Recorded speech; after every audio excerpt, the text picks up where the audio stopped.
Meaning of English-only movement. English-only movement. English-only movement. English-only movement. English-only movement.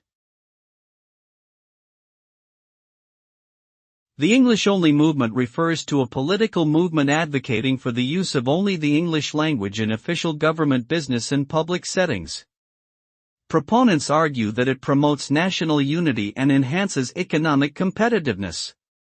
Critics argue that it undermines linguistic diversity and marginalizes non-native English speakers. The movement gained prominence in the 1980s and 1990s and led to the passing of English-only policies in several states. However, these policies have faced legal challenges and have not been universally adopted.